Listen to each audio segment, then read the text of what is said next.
नमस्कार दोस्तों, online YouTube channel पर आपका स्वागत है। दोस्तों, आज हम चर्चा करेंगे भारत का सूती वस्त्र उद्योग या वस्त्र उद्योग। और वस्त्र उद्योग के अंतर्गत है हम इसमें सूती वस्त्र प्लस रेशमी वस्त्र व ऊनी वस्त्रों की बात करेंगे। तो दोस्तों, भारत का जो वस्त्र उद्योग है, इस वस्त्र उद्योग के अंतर्गत है हम सबसे पहले बात करते हैं सूती वस्त्र उद्योग की। दोस्तों, उद्योग मानव का द्वितीय व्यवसाय माना जाता है।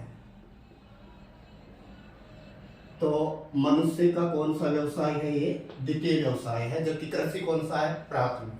सूती वस्त्र उद्योग जो है ये कृषि पर आधारित है, कृषि पर आधारित है। याद रखिएगा, सूती वस्त्र उद्योग किस पर आधारित है? तो कृषि पर। फिर बात करें भारत का सबसे प्राचीन व संगठित उद्योग। भारत का सबसे प्राचीन व संगठित उद्योग भी कौन है? तो सूती वस्त्र उद्योग ही है। दोस्तों, ये प्राचीन भी है, संगठित भी है। याद रखिएगा, कृषि के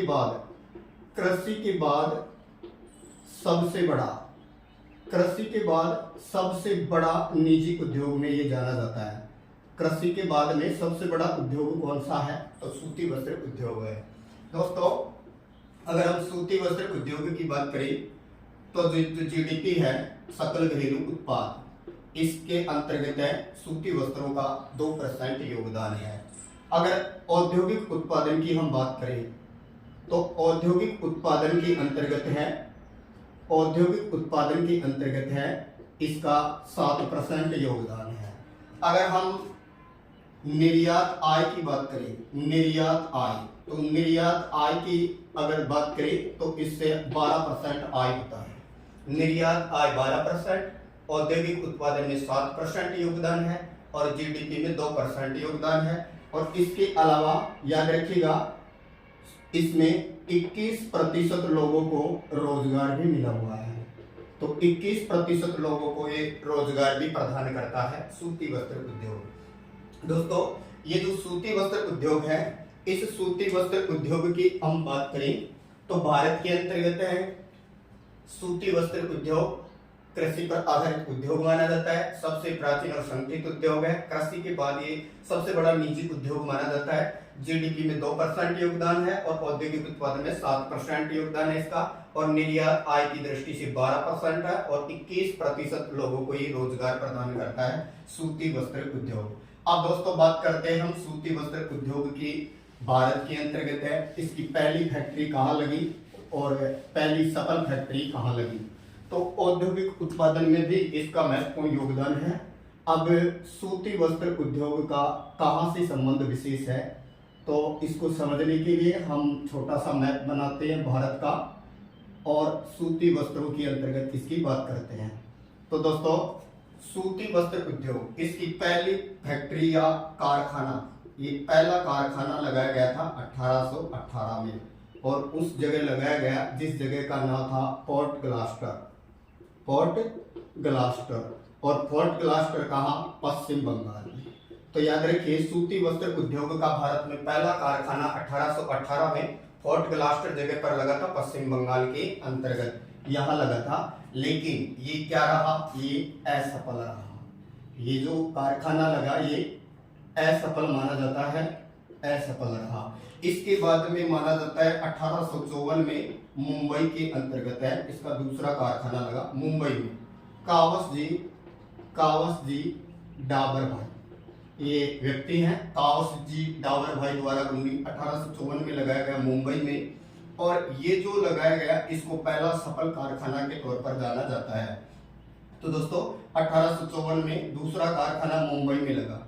अब बात करें प्रमुख उत्पादन कहाँ से होता है, तो सबसे ज्यादा सूती वस्त्रों के लिए जाना जाता है महाराष्ट्र के बाद में सेकंड स्थान पर है गुजरात। और गुजरात के बाद में थर्ड नंबर पर जाना जाता है आपका तमिलनाडु।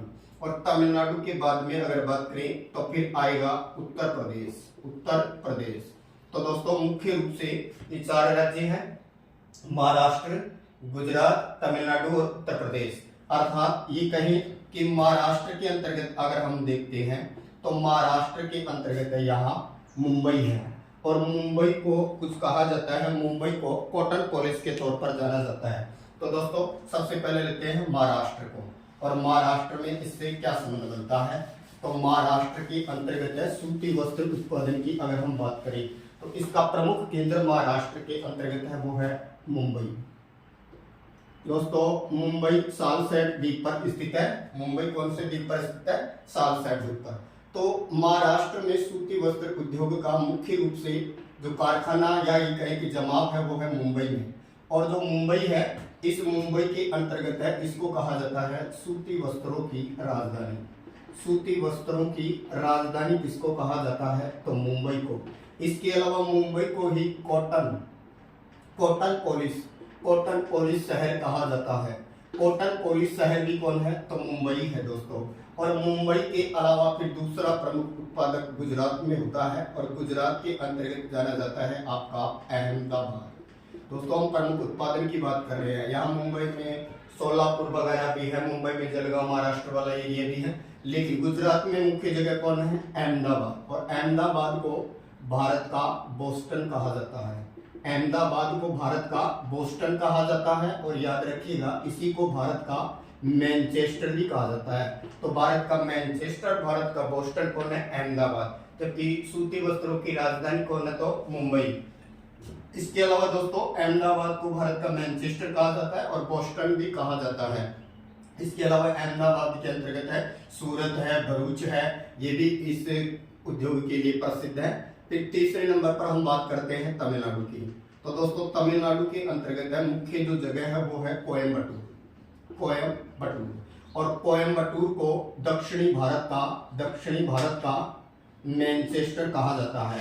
तो दोस्तों दक्षिणी भारत का मैनचेस्टर किसको कहा जाता है? तो हमारा उत्तर होगा कोयम्बटूर। दक्षिणी भारत का मैनचेस्टर, तो दक्षिणी भारत का मैनचेस्टर कौन हो गया? कोयम्बटूर। और चौथा प्रमुख जो उत्पादक है जिसकी हम बात कर रहे थे वो है उत्तर प्रदेश। और उत्तर प्रदेश के अंतर्गत हम बात करें तो यहाँ पर जाना जाता है प्रमुख रूप से कानपुर, और कानपुर को उत्तरी भारत का क्या कहा जाता है? मैनचेस्टर। तो उत्तरी भारत का मैनचेस्टर कौन हुआ? कानपुर। दक्षिणी भारत का मैनचेस्टर कौन हुआ? कोयम्बटूर। और भारत का मैनचेस्टर कौन हुआ? अहमदाबाद। और मुंबई को कहते हैं सूती वस्त्रों की राजधानी। तो दोस्तों ये था हमारा सूती वस्त्र उद्योग। अगर हम बात करें यहाँ रेशमी वस्त्रों की, तो रेशमी वस्त्रों के लिए अगर हम बात करते हैं तो प्राचीन काल से ही भारत रेशम का प्रमुख उत्पादक देश रहा है। अब हम बात करते हैं रेशमी वस्त्रों की। रेशमी वस्त्र या रेशम उद्योग की अगर हम बात करें तो दोस्तों ये जो रेशम उद्योग है वर्तमान में रेशमी कपड़ों का सबसे ज्यादा उत्पादन करता है चीन, और चीन के बाद में आता है हमारा भारत। भारत में प्राचीन काल से ही रेशम उद्योग का निर्यात हो रहा है। प्राचीन काल का उद्योग है ये, और प्राचीन काल से ही भारत रेशम का क्या करता है? निर्यात। अब दोस्तों बात करें ये उद्योग मुख्य रूप से कहाँ है, तो मुख्य रूप से रेशम उद्योग का संबंध है कर्नाटक, और कर्नाटक के बाद में सेकंड नंबर पर आता है आपका आंध्र प्रदेश। तो कर्नाटक और आंध्र प्रदेश ये दो प्रमुख सूती वस्त्रों के लिए जाने जाते हैं। सबसे ज्यादा उत्पादन होता है कर्नाटक से जो लगभग 30% है, और आंध्र प्रदेश से लगभग 21% है। दोस्तों ये कहें कि जो सूती वस्त्र है इनका पहला जो कारखाना लगाया गया था ये लगा था 1832 में। 1832 में इसका पहला कारखाना लगाया गया था हावड़ा नामक स्थान पर, और हावड़ा पड़ता है आपकी पश्चिम बंगाल के अंतर्गत। तो हावड़ा पश्चिम बंगाल में है, इसका पहला कारखाना वहीं पर लगाया गया था। सबसे ज्यादा कर्नाटक, उसके बाद में आंध्र प्रदेश उत्पादन करता है। दोस्तों भारत में 5 प्रकार का रेशम पाया जाता है, जिसके अंतर्गत मुख्य रूप से नंबर 1 मलबरी। ये जो रेशम होता है ये शहतूत की पत्तियों से प्राप्त किया जाता है। मलबरी के अलावा दूसरा है मूंगा, और याद रखिए भारत में सबसे ज्यादा जो कपास होता है वो तो कौन सा है? मलबरी ये सबसे ज्यादा होता है, इसका सबसे ज्यादा उत्पादन करता है कर्नाटक। लेकिन मूंगा जो रेशम है इसका भारत सबसे बड़ा उत्पादक माना जाता है। इसके अलावा तीसरा जो प्रकार आता है वो है एरी या ईरी, और एरी या ईरी का उत्पादन आपका मेघालय वाला क्षेत्र ज्यादा करता है। इसके अलावा एक माना जाता है ट्रॉपिकल ट्रॉपिकल टसर और एक है okay tussar. Okay tussar, tropical tussar और ओके टसर। तो ये 5 प्रकार हैं जो भारत के अंतर्गत है, 5 प्रकार मिलते हैं। मलबरी जो सहतूत वाला है, मूंगा इसका भारत सबसे बड़ा उत्पादक है, एरी या एरी, इसके अलावा ट्रॉपिकल टसर और ओके टसर। तो दोस्तों मुख्य रूप से टसर के अनुसंधान केंद्र की बात करें हम लोग तो ये कर्नाटक के अंतर्गत अनुसंधान केंद्र है। इसके अलावा मेघालय में इसका एक अनुसंधान केंद्र है और एक है झारखंड के अंतर्गत। तो मेघालय में, झारखंड में, और बात करें तो यहाँ पर कर्नाटक में इनके अनुसंधान केंद्र भी हैं और सबसे ज्यादा उत्पादन करता है कर्नाटक। अब दोस्तों अगर हम ऊनी वस्त्रों की बात करते हैं तो ऊनी वस्त्रों की अगर हम बात करें तो ऊनी वस्त्र जो है ये मुख्य रूप से इनका जमाव जो जहां माना जाता है वो जगह है आपकी पंजाब, पंजाब के अलावा महाराष्ट्र, और महाराष्ट्र के अलावा ऊनी वस्त्रों के लिए जाना जाता है आपका उत्तर प्रदेश। तो दोस्तों अब हम बात करते हैं ऊनी वस्त्रों की। तो दोस्तों ऊनी वस्त्र इनका पहला कारखाना लगा था 1876 में, और ये जो 1876 में कारखाना लगा ये लगा था कानपुर में। कानपुर कहाँ है तो उत्तर प्रदेश में। दोस्तों ऊनी वस्त्रों का पहला कारखाना 1876 में कहाँ लगा, कानपुर में। इसके बाद में 1881 में इसका दूसरा कारखाना लगा धारीवाल नामक स्थान पर, और ये जो धारीवाल नामक स्थान है ये वर्तमान आपकी कहाँ पड़ता है तो पंजाब में।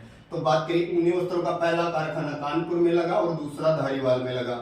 बात करें ऊनी वस्त्रों का सबसे ज्यादा उत्पादन कौन करता है तो ऊनी वस्त्र उत्पादन के अंतर्गत है मुख्य रूप से पंजाब, और पंजाब के अलावा इसमें शामिल किया जाता है जम्मू कश्मीर को, और जम्मू कश्मीर के अलावा इसमें शामिल किसको किया जाता है तो महाराष्ट्र को, और महाराष्ट्र के अलावा अगर हम बात करें तो इसके अंतर्गत उत्पादन में जाना जाएगा आपका उत्तर प्रदेश। तो मुख्य रूप से ऊनी वस्त्रों का उत्पादन करने में पंजाब, जम्मू कश्मीर, महाराष्ट्र और उत्तर प्रदेश को जाना जाता है। इसका पहला कारखाना कानपुर में लगा 1876 में, दूसरा कारखाना 1881 में धारीवाल नामक स्थान पर लगा जो कि कहाँ माना जाता है आपके पंजाब के अंतर्गत माना जाता है। चैनल को लाइक करिए, सब्सक्राइब करिए। थैंक यू दोस्तों।